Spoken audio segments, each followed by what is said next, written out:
દીકા, અરે હજુ તો 3 બાયું છે, 5 હાથ બાકી છે, મારે તો 11 બાકી જશે. તમે જમી લેજો દીકા. હું આપી દઉં ને, તમારું છોકરું તો.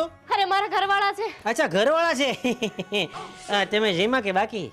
બાકી છે. યો બોલો, બાકી છે. આમ જો, આ મારો પર્સનલ મોબાઈલ નંબર છે, પકડો પકડો. મારા સમાજમાં હમણાં 8 કરોડપતિઓના લગ્ન છે. એ બધા મોટા મોટા ઓર્ડર મારે તમને આપવા છે. હા, કેમ કે તમારું કામ 1 નંબર છે. મને બહુ ગમ્યું તમારું કામ. આલ્યો, આ મારા નંબર છે. હું ઘણી સંસ્થાએ જોડાયેલો છું અને તમારા જેવા સાથે મારે ડેઈલીની ઉઠક બેઠક હોય છે, બરોબર છે. આ તો મારા પર્સનલ નંબર છે, પણ નેક્સ્ટ ટાઈમ મળશું ને એટલે મારા ઓફિસના નંબર આપી અને તમને દુનિયાનું કામ હું અપાવીશ. હાવ ખોટીના છે, એના મોબાઈલમાં રિચાર્જ નથી અને આ છે ને અમારા ઘરના ગઢિયા છે. તમે એક કામ કરો, એ બેના જીઓના કાર્ડ છે ને ટૂંક સમયમાં બંધ થઈ જશે. લ્યો, અમારા એરટેલનો નંબર લઈ લ્યો, એનો ટાવર બહુ આવે.